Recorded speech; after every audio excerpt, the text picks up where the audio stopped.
That's where you see people go like this for hours on the elliptical machine. In this video, I'm gonna give you 5 of my best workout tips to maximize fat loss, improve your overall health, and fitness. They're not earth-shattering tips by any means. It's not about trying to reinvent the wheel of fitness. It's all about execution. These are the exact same tips that I give to all my students, and they've all gone to see some amazing results. So you know it works. Before we get started, give this video a like, subscribe to my channel and hit the bell to get notified every time I post a new video every week.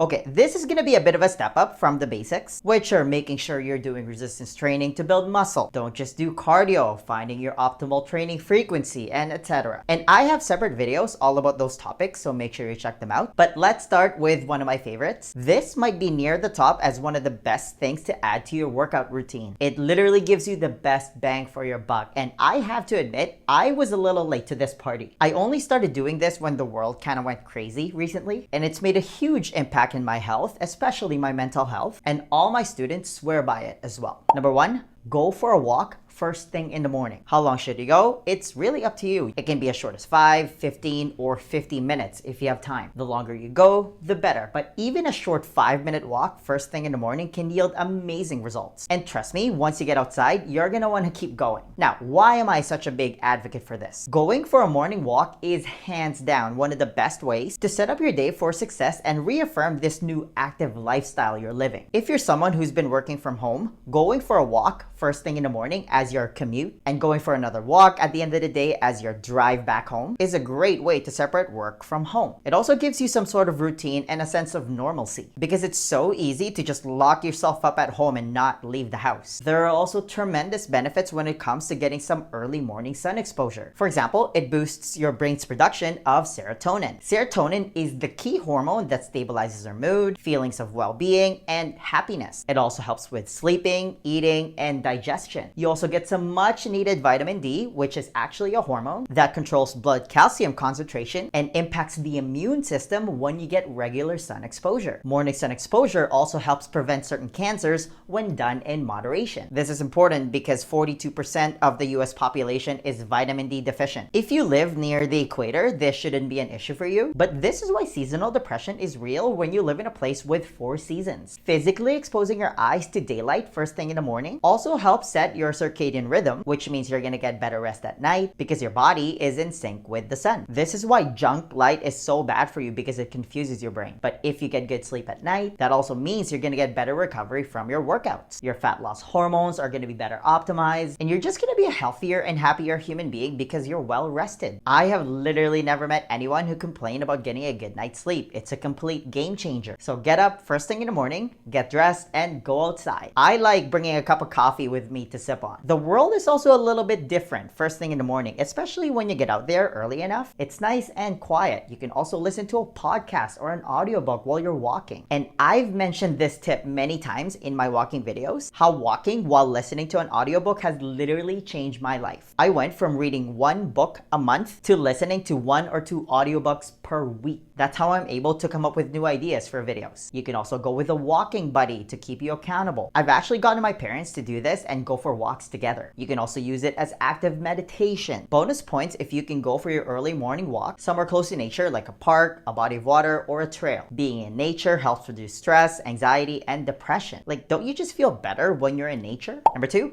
keep trying different things. This remains true even if you love your current training routine. And I'm gonna explain why. If you're trying to make any sort of changes in your life, consistency is everything. But here's the key. It's a lot easier to stay consistent if you like what you're doing and you're having fun. And there are so many different ways to exercise these days and combine different things. You can play around and treat it as fun time. You want to frame this opportunity as something that brings you joy rather than something that you have to do, because it is an absolute privilege that you get to move your body. Don't ever forget that. Now, every few weeks, it doesn't hurt to check in with yourself to see if there's anything that you can do to change it up or even make things better. here. Let me tell you my personal progression. I'm actually a bit of a late bloomer when it comes to working out. I didn't start going to the gym until I was 19. My brother actually had to drag me to the gym kicking and screaming. Looking back now, I wish I started sooner. But back then, I did mostly bodybuilding and powerlifting workouts. When I was 25, around 2012, I started doing CrossFit. It's literally changed my life because it's allowed me to unlock my full genetic potential physically. It allowed me to transition into a full-time Olympic weightlifter. I then reached national level status and did pretty well in international competition. CrossFit allows me to always try different things because the workouts are never the same. I mean, the whole premise of it is constantly varied functional movements done at high intensity. As much as I love and enjoy CrossFit, you always have to constantly grow and evolve. Remember, if you're not growing, you're dying. To stay true to this idea of always trying different things, I'm also in a good place to try something new. I finally took up martial arts this year and I started training Muay Thai. If you don't know anything about Muay Thai, it's easily one of the most brutal forms of martial arts on the planet. It's definitely not for everyone. I didn't know that I would do something like this at age 33. But guess what? I'm absolutely in love with it. Nowadays, I do mostly Muay Thai and I do some CrossFit to complement it. I didn't know I'd enjoy martial arts this much had I not had the mentality of always wanting to try something new. Also, be brave enough to suck at something new. Last week, I tried acro yoga for the first time. That was interesting. The same idea goes when it comes to being able to wrap my head around the idea of integrating walking into my routine. I was the laziest fit person before, but again, you always have to evolve. Who knew that this guy would go out of his way to always make sure that he gets 10,000 steps every day? I actually feel weird and get anxiety when I don't get in my 10K steps. Who am I? So always challenge yourself, experiment with new things, step out of your comfort zone. Everything you want is outside of it, and find the joy when it comes to exercise. It's literally the definition of voluntary hardship. It's not easy, but it's absolutely worth the effort. If the benefits of exercise could be put in a pill, it would be the greatest blockbuster medication of all time. So make it a lifestyle. Turn it into something that you're gonna want to do forever. You're in it for the long haul. Again, it is an absolute privilege that you get to move your body. That type of mindset is what's gonna allow you to stay consistent, constantly evolve, and get to your goals faster. Number 3,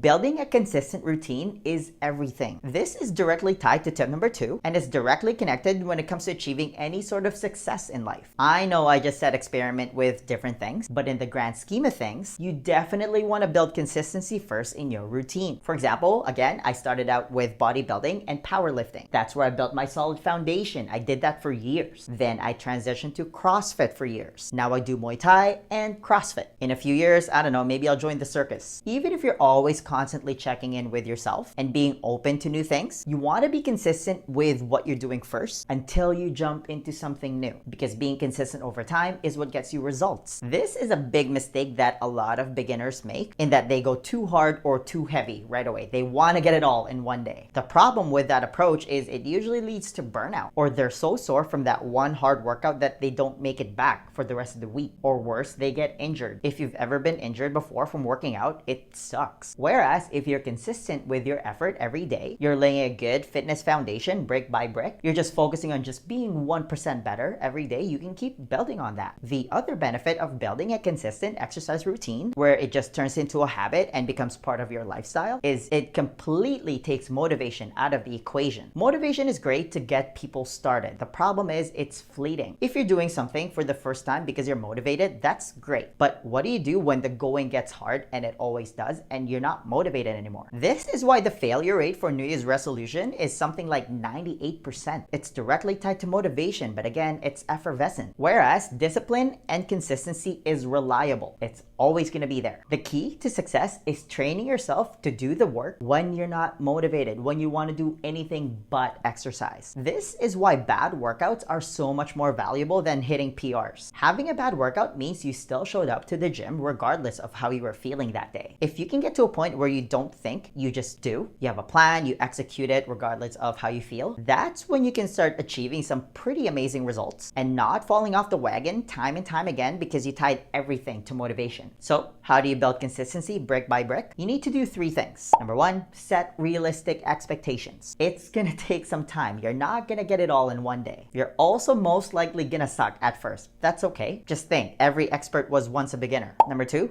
put it on your calendar. If you have a doctor's appointment, you show up to that appointment, right? Treat your workouts the same way. You have an appointment to the gym, you go. Number 3, have a backup plan. Stuff happens. Let's say you're on your way to the gym, but you get a flat tire. What are you gonna do? Are you gonna work out at home? Do you have a flex day? Are you just gonna make it up the next day? You need to have a plan A, a plan B, and even a plan C. Number 4, you need to follow some sort of program. This is a very common mistake that I see a lot of people make. They go to the gym and they just do whatever. Yes, there are levels to this. The fact that you showed up to the gym is a great first step. But if you're just doing random stuff, you're not gonna get very far. You need to maximize the time you're there. The bigger problem with not following any sort of programming is that's when people spend 95% of their time in the cardio machine area because it's easy. That's where you see people go like this for hours on the elliptical machine. And there's nothing inherently wrong with doing cardio. There's a time and place for it. But if that's all you're doing 7 days a week, you are gonna be severely disappointed with your results or lack thereof. The bigger issue here is it could even start working against you when you start getting into what I like to call chronic cardio patterns. It's where you're just doing cardio and you go too hard, too frequently with insufficient rest, and you're just counting calories on whatever cardio machine you're using. You don't wanna do that because it's now been scientifically proven that calories burned from exercise does not translate to body fat burn. This is why you see people spend countless hours at the gym just doing cardio, but they look the same. This is also why I'm such a big fan of group fitness classes, CrossFit being one of them, because the programming is already taken care of you. All you literally have to do is show up. But if you're not into group fitness classes, again, you need to follow some sort of programming, whether it's something that you buy online from a trusted source or something that you get from an educated trainer. If you're going with the latter, just make sure that whatever workout program you end up following is built around resistance training and is focused on progressive overload. It's where you progressively increase the load slowly over time. This is how you build muscle. Why is that important? Well, it's the key driver of your metabolism. It's also a strong indicator of lifespan. So be consistent, but here's the key. Consistency only works if you're doing the right thing. If you're consistently doing the wrong thing, it doesn't matter that you're the most consistent human being on the planet. It just won't work. Number 5, fitness doesn't just revolve around your workouts at the gym. This is a very important concept, and I used to be so guilty of this. I would work out for an hour or however long I'm at the gym, but for the rest of the day, I was a complete couch potato. This is called active couch potato syndrome. If that sounds like you, you're still mostly living a sedentary lifestyle, and nothing shuts down your fat burning metabolism faster than prolonged periods where you're completely sedentary. It also comes with a boatload of negative side effects. You want to aim for at least 1 hour of movement outside of your workout. This is called non-exercise activity thermogenesis, or NEAT. The more NEAT you do, the healthier you'll be. Which brings us full circle to my first tip. The best and easiest way to increase your NEAT is to simply integrate more walking into your lifestyle. I mentioned earlier that my goal is to get 10,000 steps every day. That roughly translates to about an hour of walking. Again, you want to avoid prolonged periods where you're completely sedentary. For every hour where you're not moving, you need to move for at least 5 minutes. Doing this will drastically reduce your risk of obesity, type 2 diabetes, cardiovascular disease, cancer, and Alzheimer's disease. Walking also helps with digestion and blood glucose control. It could even be more effective than taking blood sugar medication like metformin. It alleviates anxiety and depression. Again, it upregulates your fat-burning metabolism. The benefits are honestly endless. How do you become more active? You can start by taking the stairs more often. Stand instead of sitting while taking transit. Work on a stand-up desk. Take your calls while walking. Walk your dog. If you don't have a dog, walk your neighbor's dog. Park a little bit further away when you're shopping instead of driving around for 10 minutes, looking and waiting for a spot close to the entrance to open up. Those are all little things, but small things done repeatedly add up to staggering results over time. Remember, we evolved to move as human beings, otherwise you'd be a tree. The next question then becomes, how are you actually supposed to eat if you want to lose weight? Because here's the thing, 80% of your body composition is determined by your diet. You can't just freestyle this part. Do you have a proven plan that you can follow? To help you with that, I want to give you a free copy of my Lean Body Blueprint. This is how I melted all the fat around my stomach without depriving myself of my favorite foods or wasting hours at the gym. It's a simple 4-step process specifically designed for busy professionals, and it's the exact same blueprint that I teach to all my private coaching clients, and they've all gone to see some amazing results. If you want to be the next success story, then download your free copy of the Lean Body Blueprint right now. There's going to be a link somewhere at the top here or in the description box. Just click on it, type in your email, and I'll send it to you right away. All right, That's all I've got. Give this video a thumbs up if you enjoyed it and share it with your friends. Please subscribe to my channel if you haven't already. I post a new video every week. And hey, leave a comment below if you have any questions about this video. Thanks for watching, and I'll see you in the next video. First, a high five.